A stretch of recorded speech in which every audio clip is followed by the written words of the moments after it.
breaking news. The Black Death is rapidly spreading through Europe. Men were spotted on a trade ship on their way from Asia to Italy. We had the opportunity to speak to them, but most of their crew had been killed from the plague. The men who were not sick yet were quarantined to try to stop the plague from spreading.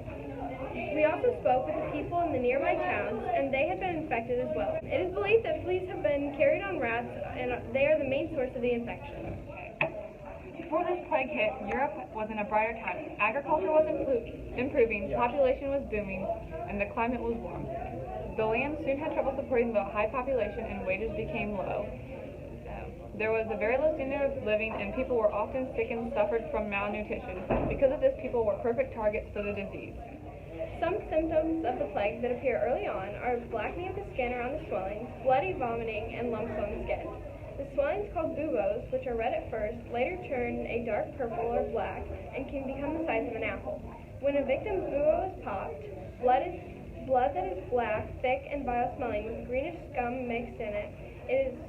Other symptoms of the Black Death include a high temperature, fatigue, shivering, and pains all over the body. Many of you may be asking, how can we stop this? I'm Dr. Elizabeth, and ways we've come up with are: God is all-powerful, so praying may be beneficial, and examining your actions and behavior to see any possible reason God may be mad at you can also help. The most common treatment was the doctors lancing the buboes to clean out the liquid. They would also bleed and wash the body with vinegar. I'm Priest Gwen, and I'm here to tell you some causes or things that may have caused this stupid disease. Okay. You peasants don't show enough respect for the church. You swear and drink too much. You also dance and have way too much fun. Where's your seriousness about life? If you don't already have the plague, you should whip yourself in public to wash away anything that could be sinful and make God mad.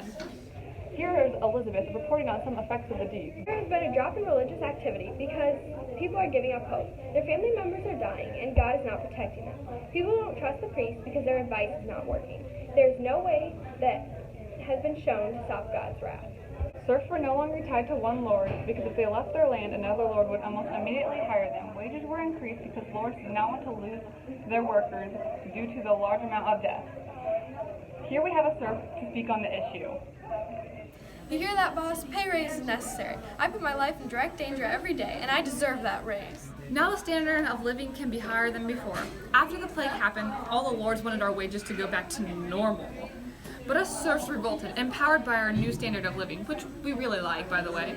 The economic structure of Europe has been forever changed.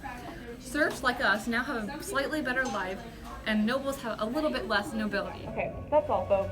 Tune in with us next week for our new episode about the Renaissance.